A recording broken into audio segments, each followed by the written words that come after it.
보시오. 이 모든 것이 엔가이의 저주다. 이방인들이 우리 땅의 신성함을 더럽히려 하니 땅속 정령들이 노하신 것이다.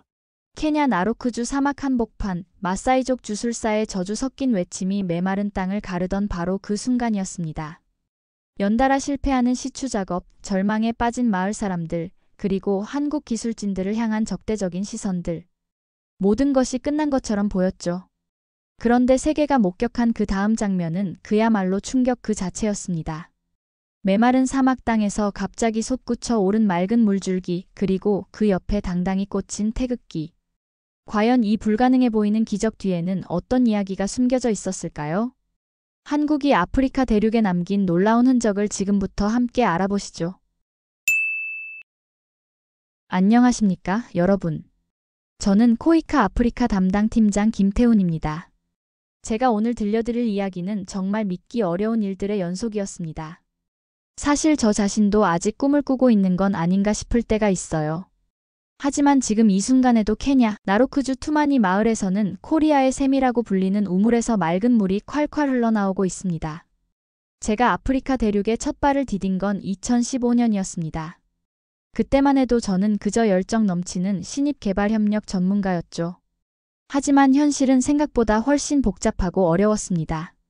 좋은 의도만으로는 절대 해결되지 않는 문제들이 산더미처럼 쌓여 있었거든요. 아프리카에서 근무하면서 가장 가슴 아팠던 건 아이들의 눈빛이었습니다. 깨끗한 물 한 컵을 마시는 게 이렇게 어려운 일인가 싶을 정도였어요. 특히 건기가 되면 아이들이 몇 시간씩 걸어서 흙탕물을 길어와야 하는 모습을 보면서 제 가슴 속에는 뭔가 뜨거운 게 끓어올랐습니다. 저희 KOICA는 지금 전 세계 40여 개국에서 다양한 개발 협력 사업을 진행하고 있습니다. 그런데 여러분, 이게 얼마나 대단한 일인지 아시나요? 불과 60년 전만 해도 우리나라는 세계에서 가장 가난한 나라 중 하나였거든요. 1인당 국민소득이 겨우 $80에 불과했던 시절이에요. 그런데 지금은 어떻습니까? 우리나라가 전 세계에 도움의 손길을 내미는 나라가 됐어요. 이게 바로 기적이 아니고 뭐겠습니까? 세계 역사상 이렇게 짧은 시간에 이만큼 성장한 나라는 대한민국이 유일해요. 2023년 여름, 저에게 특별한 임무가 주어졌습니다. 케냐 나로크주 북부 지역의 물 부족 문제를 해결하라는 거였어요. 사실 이 지역은 워낙 까다로운 곳으로 유명했습니다. 미국의 USAID도, 유럽연합의 개발기구도, 심지어 유엔까지도 여러 번 시도했다가 포기한 곳이거든요. 하지만 저에게는 남다른 각오가 있었습니다. 바로 우리 대한민국의 특별한 역사 때문이죠. 1964년 우리나라가 케냐로부터 $10,000,000 규모의 긴급 식량 지원을 받았다는 기록을 발견했을 때 정말 가슴이 뭉클했습니다. 그때 우리도 유엔과 국제사회의 도움이 절실했던 나라였는데 케냐가 멀리서나마 우리에게 손을 내밀어 준 거예요. 더 놀라운 건 그 당시 케냐 자체도 독립한 지 얼마 안 된 가난한 나라였다는 사실입니다. 그런데도 불구하고 더 어려운 나라를 도우려 했던 거죠. 이런 마음을 받은 우리나라가 이제는 세계 10위권의 경제 대국이 되었어요. 그리고 이제는 우리가 도움을 줄 차례가 된 거죠. 그 순간 저는 결심했습니다. 이번에는 반드시 성공시키겠다고 말이에요. 이건 단순한 개발 사업이 아니라 60년에 걸친 우리나라의 성장 이야기를 완성하는 마지막 퍼즐 조각이었거든요.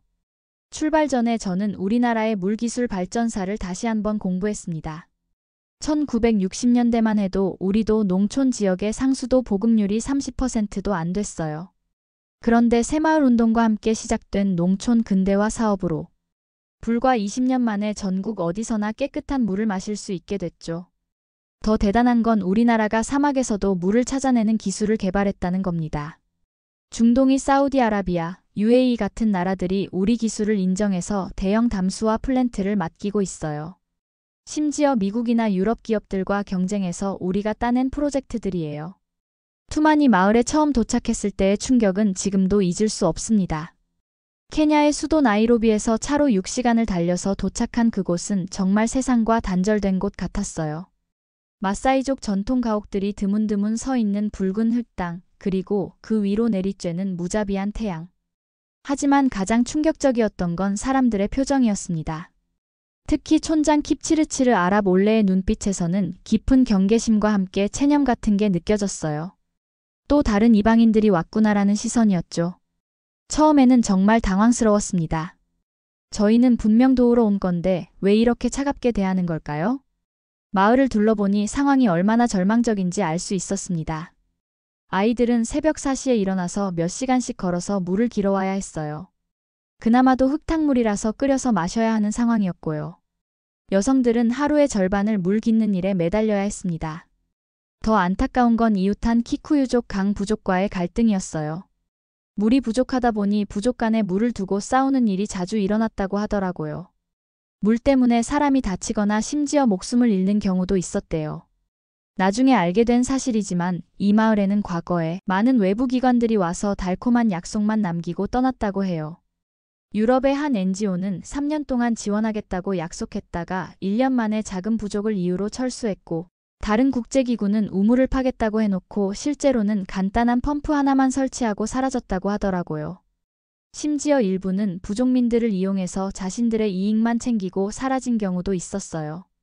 그러니 저희를 바라보는 시선이 곱지 않을 수밖에 없었던 거죠. 이번에도 또 그럴 거야 라는 마음이었을 거예요. 하지만 저는 포기할 수 없었습니다. 왜냐하면 이건 단순한 개발 사업이 아니었거든요. 이건 60년 전 우리가 받은 은혜를 갚는 일이었고, 동시에 세계 속에서 성장한 대한민국의 위상을 보여주는 중요한 기회이기도 했어요. 특히 마을 아이들을 보면서 더욱 절실함을 느꼈습니다. 그 아이들의 맑은 눈망울 속에는 무한한 가능성이 담겨 있었거든요. 하지만 깨끗한 물 한 모금도 마음 놓고 마실 수 없는 환경에서 어떻게 꿈을 키워갈 수 있겠어요? 학교에 가야 할 시간에 물을 길러 가야 하고 공부할 시간에 목마름을 참아야 하는 아이들을 보니 가슴이 미어졌습니다. 바로 그때 저는 우리나라의 놀라운 여정을 떠올렸어요. 1960년대 우리 아이들도 비슷한 상황이었잖아요. 하지만 교육에 대한 열정과 더 나은 삶에 대한 간절함으로 기적을 만들어냈죠. 지금 이 아이들에게도 그런 기회를 주고 싶었습니다. 첫 번째 만남에서 킵치르치르 촌장은 제 말을 끝까지 들어보지도 않고 단호하게 거절했습니다. 이방인이여, 당신들의 그 번드르한 약속 우리는 이미 신물이 나도록 들어왔소. 당신들이 말하는 선행 뒤에는 언제나 우리가 치러야 할 대가가 숨어 있었지라고 하시더라고요. 솔직히 그 순간 정말 당황스러웠어요. 저희는 진심으로 도우려고 온 건데 이렇게 차갑게 거절당하니까 맥이 빠지더라고요. 하지만 저는 포기할 수 없었습니다. 대한민국이 지금까지 어떻게 성장해왔는지 생각해보세요. 우리도 수없이 좌절하고 실패했지만 결국에는 해내지 않았습니까? 그래서 저는 전략을 바꿨습니다. 무작정 프로젝트를 밀어붙이는 대신 먼저 마을 사람들과 신뢰를 쌓기로 한 거예요. 저희 팀은 마을에서 조금 떨어진 곳에 천막을 치고 조용히 지내기 시작했습니다. 그리고 매일 아침 간단한 의료봉사부터 시작했어요. 저희 팀에 간호사 자격증을 가진 이수진 씨가 있었거든요. 이분이 정말 대단했어요. 매일 아침 일찍 일어나서 마을을 돌며 아픈 사람들을 돌봐주기 시작했어요. 처음에는 사람들이 경계했지만 며칠 지나니까 아픈 아이를 업은 어머니들이 하나둘 찾아오기 시작했습니다. 정말 놀라운 건 우리 의료진의 실력이었어요. 간단한 설사나 감기 같은 건 금세 낫게 해주니까 사람들이 깜짝 놀라더라고요. 심지어 인근 키쿠유족 강 부족 사람들까지 몰래 찾아와서 치료받는다는 소문이 돌 정도였어요. 이때 저는 우리나라 의료진의 실력을 새삼 자랑스럽게 느꼈습니다. 우리나라가 의료 강국이라는 건 세계적으로 인정받는 사실이잖아요. K-방역으로 코로나19를 성공적으로 막아냈고 의료 관광으로 전 세계 사람들이 한국에 치료받으러 오는 나라예요. 그런 우리나라의 의료기술이 여기서도 빛을 발하고 있었던 거죠. 그런데 정말 큰 변화는 촌장님의 손녀딸 나시리안 때문에 일어났습니다. 어느 날 밤 이 아이가 갑자기 고열에 시달리기 시작했어요. 마사이족 전통 치료법으로는 도저히 해결이 안 되는 상황이었죠. 아이는 숨도 제대로 쉬지 못하고 헛소리까지 하기 시작했어요. 그때 마을의 젊은 여성 아키니가 저희에게 도움을 요청했습니다. 이분은 몇 년 전 나이로비에서 생활한 경험이 있어서 외부 세계에 대해 비교적 열린 마음을 가지고 있었어요. 촌장님, 이제라도 한국 사람들에게 도움을 청해야 합니다. 라고 간곡히 말했다고 하더라고요. 촌장님도 손녀를 향한 사랑 앞에서는 자존심을 내려놓을 수밖에 없었던 것 같아요. 한밤중에 급히 저를 부르셨거든요. 저는 즉시 달려가서 나시리안의 상태를 확인했습니다. 다행히 저희가 가져온 항생제와 해열제로 아이의 상태를 안정시킬 수 있었어요. 그날 밤 저는 아이 곁에서 밤을 새웠습니다. 사실 의료진이 아닌 제가 할 수 있는 건 많지 않았지만 그래도 혹시 모를 상황에 대비해서 지켜보고 있었어요. 새벽이 되니까 기적처럼 아이의 열이 내리고 편안하게 잠이 들더라고요. 촌장님은 그 모습을 보시고는 아무 말씀도 안 하셨어요. 그냥 묵묵히 제 지친 얼굴을 바라보시더라고요. 그런데 그 눈빛에서 뭔가 달라진 걸 느낄 수 있었어요. 의심과 경계심이 조금씩 누그러지는 게 보였거든요. 그 일이 있은 후부터 마을 분위기가 달라지기 시작했습니다. 아이들이 더 이상 저희를 두려워하지 않고 먼저 다가와서 말을 걸기도 했어요. 특히 제가 스마트폰으로 아기상어 노래를 틀어주자 아이들이 깔깔거리며 웃기 시작했습니다. 여러분도 아시죠? 아기상어가 얼마나 대단한 K- 컨텐츠인지요. 전 세계 어디를 가도 아이들이 이 노래를 알고 있어요. 여기 아프리카 오지에서도 마찬가지였습니다. 처음에는 낯설어하던 아이들도 금세 노래를 따라 부르기 시작했어요. 그 모습을 보니까 정말 한국의 문화적 영향력이 대단하다는 걸 새삼 느꼈습니다. 그리고 제가 가져온 한국 과자를 나누어 주니까 아이들 얼굴에 환한 웃음이 떠나지 않더라고요. 단순한 과자 하나지만 아이들에게는 특별한 경험이었던 것 같아요. 어른들도 그런 아이들의 모습을 보며 점점 마음의 문을 열기 시작했습니다. 며칠 뒤 촌장님이 저를 다시 불러주셨어요. 이번에는 분위기가 전혀 달랐습니다. 김태훈, 당신들이 진정으로 우리를 돕고 싶다면 무엇을 해줄 수 있어? 라고 물어보시더라고요. 저는 그때를 위해 준비해둔 자료를 꺼냈습니다. 우리나라가 지금까지 전 세계에서 수행한 물 개발 사업들의 성공 사례들이었어요. 베트남의 메콩 델타 지역에서 관계시설을 건설해서 쌀 생산량을 2배로 늘린 이야기, 몽골의 사막 지역에서 지하수를 개발해서 유목민들의 생활을 개선한 이야기들을 말씀드렸죠. 특히 강조한 건 우리나라만의 특별한 기술이었습니다. 태양광을 이용한 친환경 펌프 시스템이었어요. 이 기술은 전력 공급이 불안정한 오지에서도 안정적으로 물을 끌어올릴 수 있는 혁신적인 기술이거든요. 게다가 유지 비용도 거의 들지 않아서 지속 가능한 해결책이 될 수 있어요. 촌장님, 저희는 어떤 대가도 바라지 않습니다. 다만 저 메마른 땅에서 고통받는 아이들에게 깨끗한 물 한 모금을 선물하고 싶을 뿐입니다. 라고 말씀드렸어요. 제 목소리에는 진심이 담겨 있었거든요. 그런데 촌장님은 여전히 신중하셨어요. 당신들의 진심은 알겠으나 이 땅의 문제는 그리 간단하지 않소. 당신들의 작은 선의가 오히려 우리 부족에게 더 큰 재앙을 불러올 수도 있단 말이오라고 하시더라고요. 그제서야 저는 이 지역의 복잡한 상황을 제대로 이해하게 되었습니다. 단순히 물만 구하면 되는 문제가 아니라 부족 간의 갈등, 종교적 믿음, 그리고 오랜 관습이 모두 얽혀 있는 복합적인 문제였던 거예요. 하지만 저는 포기하지 않았습니다. 우리나라가 어떻게 이런 복잡한 문제들을 해결해 왔는지 설명해 드렸어요. 새마을 운동 당시에도 비슷한 어려움이 있었거든요. 전통과 현대화 사이의 갈등, 지역 간의 이해관계 충돌 같은 것들 말이에요.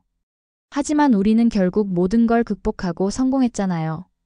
결국 촌장님은 우리 부족 원로들과 밤샘 회의를 한 끝에 제한적인 범위 내에서 지하수 탐사를 허락해 주셨습니다. 물론 조건이 있었어요. 이것이 마지막 기회요. 만약 이번에도 실패한다면 다시는 이투만이 땅에 그대들의 그림자도 비치지 않도록 하시오라는 엄중한 경고와 함께였죠. 하지만 반대하는 사람들도 많았습니다. 특히 마사이족 주술사 로이 사무는 펄펄 뛰며 반대했어요. 이 땅의 모든 것은 위대한 엔가이의 뜻이며 인간의 하찮은 기술로 땅속을 헤집는 것은 신을 모독하는 행위라고 주장했거든요. 그의 눈빛은 광기에 가까웠고 그를 따르는 일부 젊은이들도 불길한 기운을 내뿜었습니다. 저는 그때 느꼈어요. 이제부터가 진짜 시작이라는 걸 말이에요. 드디어 첫 번째 시추 작업이 시작되던 날을 저는 평생 잊을 수 없을 것 같습니다. 마을 전체가 숨을 죽이고 지켜보는 가운데 거대한 드릴 이 굉음을 내며 붉은 땅을 파고들기 시작했어요. 먼지가 자욱하게 피어오르고 땅이 흔들리는 듯 했습니다. 저희 팀은 한국에서 가져온 최첨단 시추 장비를 사용했어요. 이 장비는 HD 현대인프라코어에서 개발한 것으로 중동의 사막 지역에서도 성공적으로 사용되고 있는 세계 최고 수준의 기술이었거든요. 150m 깊이까지 뚫을 수 있는 강력한 성능을 자랑하는 장비였죠. 하지만 현실은 예상보다 훨씬 가혹했습니다. 시간이 하염없이 흘러갔지만 드릴 은 끝없이 땅속으로 들어갔을 뿐 그토록 간절히 기다렸던 생명의 물은 보이지 않았어요. 해가 뉘엿뉘엿 넘어갈 무렵 저는 마침내 작업을 중단시킬 수밖에 없었습니다. 죄송합니다, 촌장님. 예상치 못한 단단한 안반층이 발견되었습니다. 이곳에서는 물을 찾기 어려울 것 같습니다. 제 목소리는 힘없이 갈라졌어요. 정말 절망적인 순간이었습니다. 그 순간 기다렸다는 듯이 로이 사무가 앞으로 나섰습니다. 보시오, 촌장. 이것이 바로 엔가이의 경고다. 이방인들이 우리 땅의 신성함을 더럽히려 하니 땅속 정령들이 노하신 것이다. 그의 외침에 일부 부족민들이 동요하기 시작했어요. 저는 그때 정말 막막했습니다. 우리나라가 지금까지 이룬 모든 성취들이 머릿속을 스쳐 지나갔어요. 한강의 기적, 새마을 운동, 올림픽과 월드컵 개최. 우리는 언제나 불가능을 가능으로 만들어 왔잖아요. 그런데 여기서 이렇게 포기할 수는 없었습니다. 두 번째, 세 번째 시추 시도도 연달아 실패했습니다. 드릴은 또다시 단단한 안반층에 막혔고 어렵사리 뚫고 들어간 곳에서는 소금기 가득한 물만 조금 나올 뿐이었어요. 게다가 예상치 못한 장비 고장까지 겹치면서 상황은 더욱 악화되었습니다. 마을 사람들의 불만은 이제 웅성거림을 넘어섰어요. 로이 사무는 이때다 싶어 더욱 기세등등하게 저주의 말을 퍼부었고 그를 따르는 젊은이들은 저희 천막 주변에 불길한 표식을 남기며 위협적인 분위기를 조성했습니다. 그런데 정말 이상한 일들이 연속으로 일어나기 시작했어요. 제가 밤에 자료를 정리하다가 발견한 건데 저희 장비 일부가 미세하게 손상된 흔적이 있더라고요. 처음에는 혹시 제가 실수한 건 아닌가 생각했는데 나중에 보니까 명백히 인위적인 파손이었어요. 이건 단순한 불운이 아니야. 누군가 의도적으로 우리 사업을 방해하고 있어. 저는 확신했습니다. 그런데 과연 누가 왜 이런 일을 하는 걸까요? 며칠 뒤 아키니가 충격적인 사실을 알려왔습니다. 밤중에 시추 장비 근처에서 정체불명의 금속 조각을 발견했다는 거예요. 그건 분명 우리 부족의 물건이 아니었고 누군가 몰래 장비를 망가뜨리려 한 증거였습니다. 저는 그때 깨달았어요. 이 뒤에는 더 큰 음모가 숨어 있다는 걸 말이죠. 조사해보니 음환기라는 악덕 사업가가 배후에 있었습니다. 이자는 오래전부터 이 지역에서 불법적으로 희귀 광물을 채굴하며 막대한 이익을 챙기고 있었어요. 만약 우리 마을에 안정적인 물 공급원이 생겨서 외부의 감시가 심해진다면 그의 불법 사업에 큰 타격이 될 것은 자명한 일이었죠. 그래서 로이 사무를 뒤에서 조종하거나 직접적으로 우리 사업을 방해하고 있었던 거예요. 더 충격적인 건 음환기가 로이 사무의 조카들을 매수했다는 사실이었습니다. 아키니가 며칠 동안 은밀하게 조사한 결과 그들이 돈과 물품을 받고 저희 장비의 핵심 부품들을 훔쳐내고 있었던 거예요. 그날 밤 저는 정말 분노했습니다. 우리가 진심으로 도우려고 하는데 이런 식으로 방해를 받다니요. 하지만 동시에 더 큰 결심도 섰어요. 절대 포기하지 않겠다. 반드시 성공시켜서 저들의 음모를 분쇄해버리겠다고 말이에요. 촌장님도 모든 진실이 밝혀지자 크게 분노하셨습니다. 은말리물을 주술사 자리에서 파면하고 그의 조카들에게는 엄한 벌을 내렸어요. 그리고 부족민 전체에게 선언하셨죠. 우리의 진정한 적은 가뭄이나 이방인이 아니라 우리 안의 탐욕과 불신이다. 하지만 상황은 더욱 악화되었습니다. 기록적인 폭염이 나로크 땅을 덮쳤고 그나마 남아있던 샘물과 우물들마저 바닥을 드러내기 시작했어요. 아이들은 탈수와 열병으로 쓰러져갔고 마을은 그야말로 생지옥과 다름없었습니다. 그때 마을의 어머니들이 먼저 나섰습니다. 한 아이의 어머니가 탈수로 축 늘어진 아이를 품에 안고 촌장님 앞에 와서 무릎을 꿇었어요. 촌장님, 제발 우리 아이들을 살려주십시오. 이 아이에게 필요한 것은 주술이나 기도가 아닙니다. 단 한 모금의 깨끗한 물입니다. 그 순간 저는 우리나라의 역사를 떠올렸어요. 1960년대 우리 어머니들도 똑같은 심정이었을 거예요. 자식들의 미래를 위해서라면 무엇이든 할 수 있다는 그 간절한 마음 말이에요. 그 마음이 있었기에 우리나라가 기적을 만들어낼 수 있었던 거죠. 이어서 다른 어머니들과 아키니 그리고 젊은 청년들도 그녀의 뒤를 따랐습니다. 그들의 눈빛에는 절박함과 함께 어떤 강한 의지가 담겨 있었어요. 더 이상 음모와 선동에 휘둘리지 않겠다는 결의였죠. 바로 그때 기적 같은 소식이 들려왔습니다. 아키니가 저희와 상의해서 몰래 키프로노 국장에게 연락을 취했던 거예요. 저희의 절박한 상황과 음환기의 악행에 대해 상세히 알렸고 정의감 넘치는 키프로노 국장이 즉시 도움의 손길을 보내준 것입니다. 팀장님, 케냐 정부에서 긴급 지원 물품과 함께 추가 장비를 보내준다고 합니다. 아키니의 기쁜 소식에 저는 눈물이 날 뻔했어요. 정말 절체절명의 순간에 구원의 손길이 나타난 거였죠. 더 놀라운 건 키프로노 국장이 직접 오셔서 음환기를 체포해 간 거였어요. 오랫동안 이 지역에서 불법 행위를 일삼아온 그가 드디어 법의 심판을 받게 된 거죠. 그리고 저희에게는 정부의 공식적인 지원과 보호를 약속해 주셨습니다. 모든 시련이 지나가고 저희는 다시 시추 작업을 시작했습니다. 이번에는 더욱 정교한 지질 조사를 바탕으로 새로운 지점을 선정했어요. 그리고 한국에서 긴급 공수한 더욱 강력한 장비를 투입했습니다. 마침내 운명의 순간이 다가왔습니다. 마지막 남은 시추공에서 가늘지만 꾸준하게 솟아나는 맑은 지하 수맥이 발견된 것입니다. 그 순간 저희 모두는 환호성을 지르기보다는 서로를 부둥켜 안고 뜨거운 눈물을 흘렸어요. 해냈다. 우리가 해냈어. 저는 떨리는 손으로 촌장님의 손을 잡았습니다. 그것은 기쁨의 눈물이자 감사의 눈물이었고 마침내 해냈다는 안도의 눈물이었죠. 60년 전 케냐가 우리에게 베풀어준 그 따뜻한 마음을 이제 저희가 돌려드릴 수 있게 된 거였습니다. 가늘지만 꾸준히 솟아오르는 그 지하 수맥을 본 순간 저는 정말 기적을 목격하고 있다는 생각이 들었습니다. 하지만 이건 거창한 기적이 아니었어요. 우리 모두의 땀과 눈물 그리고 간절한 염원이 만들어낸 작지만 너무나도 소중한 결실이었습니다.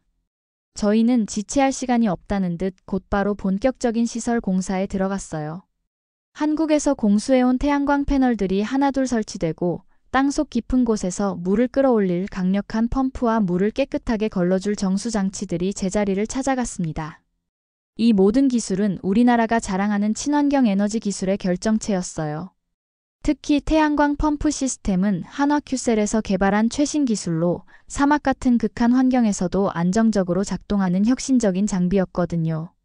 전력 공급이 불안정한 오지에서도 지속 가능한 물 공급이 가능한 진짜 게임 체인저였죠. 마사이족 부족민들은 그 모든 과정을 신기한 눈으로 바라보면서도 저희의 지시에 따라 묵묵히 힘을 보탰습니다. 이제 누구도 저희의 노력을 의심하거나 방해하려 들지 않았어요. 오히려 어떻게든 작은 도움이라도 되려고 애쓰는 모습이 영감적이었습니다. 며칠 밤낮으로 이어진 공사 끝에 마침내 투마니 마을에도 안정적인 물 공급 시스템이 완성되었습니다. 마을 한가운데에 설치된 공동 수도꼭지에서 맑고 깨끗한 물이 콸콸 쏟아져 나오는 순간 저희 모두는 다시 한번 뜨거운 눈물을 흘렸어요. 아이들은 환호성을 지르며 물줄기 속으로 뛰어들어 서로에게 물을 뿌리며 장난을 쳤고 여성들은 평생 처음 보는 깨끗한 물을 두 손 가득 받아 얼굴을 씻으며 감격에 겨워했죠. 그 물은 단순한 물이 아니었습니다. 그것은 저희가 선물한 생명수였고 절망의 땅에 피어난 희망의 증거였어요. 더 놀라운 변화들이 연이어 일어났습니다. 아이들은 더 이상 흙탕물을 마시지 않아도 되었고 끔찍한 피부병과 설사에서도 벗어날 수 있게 되었어요. 학교에는 아이들의 웃음소리가 넘쳐났고 그들의 눈망울은 배움에 대한 열정으로 반짝였습니다.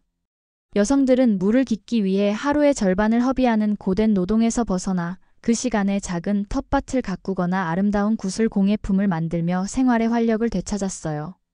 마을 곳곳에는 푸른 채소밭이 생겨나고 가축들도 깨끗한 물을 마시며 건강하게 자라났죠. 정말 감동적이었던 건 이웃한 키쿠유족 강 부족과의 관계도 완전히 달라진 거예요. 물을 두고 벌이던 갈등이 사라지니까 자연스럽게 화해의 분위기가 조성되었거든요. 심지어 강 부족 사람들도 저희 시설을 견학하러 와서 비슷한 프로젝트를 요청하기도 했어요. 얼마 지나지 않아 마을에서는 관정 완공을 기념하는 소박하지만 의미 깊은 축제가 열렸습니다. 인근 부족의 대표들과 멀리 나이로비에서 온 키프로노 국장도 참석하여 저희의 기쁨을 함께 나누었어요. 촌장 킵치르치르 아랍 올레께서는 저희 한 명 한 명에게 마사이족 최고의 예우를 갖춰 감사의 마음을 전해주셨습니다. 마을 여성들이 밤새 정성껏 만든 가장 좋은 음식들을 대접받고 젊은이들은 감사의 의미를 담은 전통춤을 춰주었어요. 그런데 정말 잊을 수 없는 순간이 있었습니다. 촌장님이 저에게 마사이족의 용맹함과 지혜를 상징하는 사자 이빨 목걸이를 직접 걸어주시면서 이렇게 말씀하신 거예요. 김태훈 팀장, 그리고 존경하는 한국국제원조팀 여러분. 여러분은 우리 투마니 마을에 물을 준 것이 아니라 생명을 선물했습니다. 이 샘물은 이제부터 코리아의 샘이라 불릴 것이며 우리 붉은 사자 마사이족의 역사에 영원히 기록될 것입니다. 그 순간 모든 부족민들이 우레와 같은 함성으로 화답했어요. 아산테, 아산테, 코리아, 마사이어로 외치는 그들의 목소리가 사바나 전체에 울려 퍼졌습니다. 축제는 밤늦도록 이어졌어요. 모닥불 주위에 둘러앉아 저희는 함께 음식을 나누고 이야기를 나누었습니다. 특히 아이들과 함께 땅바닥에 그림을 그리거나 간단한 한국의 놀이를 가르쳐주며 즐거운 시간을 보냈죠. 아기상어 노래가 다시 울려 퍼지자 아이들은 손뼉을 치며 따라 불렀어요.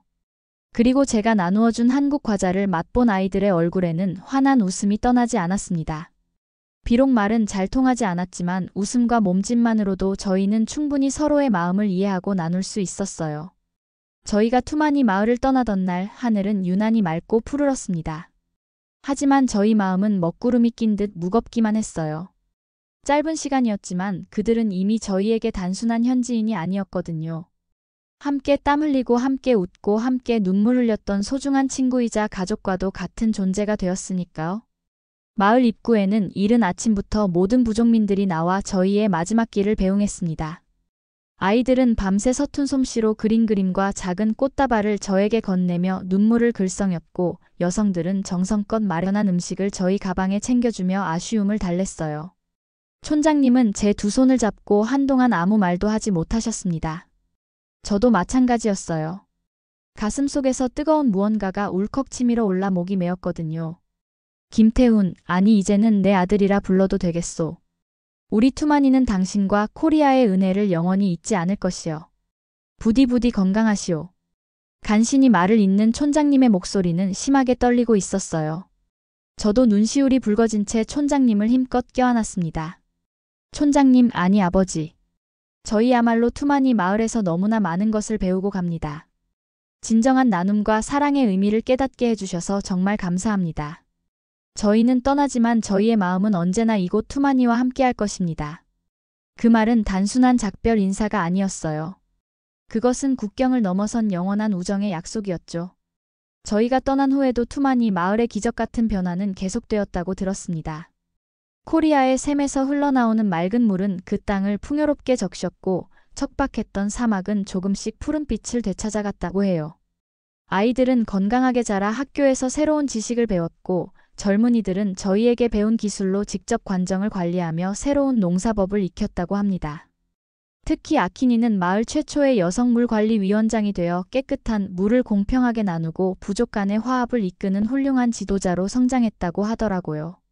지금 저는 다시 서울에 돌아와 있지만 가끔 밤하늘의 별을 보며 투마니 마을을 생각합니다. 1964년 케냐가 어려운 중에도 우리나라에 베풀어준 그 따뜻한 마음을 60년이 지난 지금 저희가 돌려드릴 수 있어서 정말 자랑스럽습니다. 대한민국은 이제 세계 어디에서나 희망을 전하는 나라가 되었어요. 그리고 그 희망의 씨앗은 오늘도 지구 곳곳에서 싹을 틔우고 있습니다.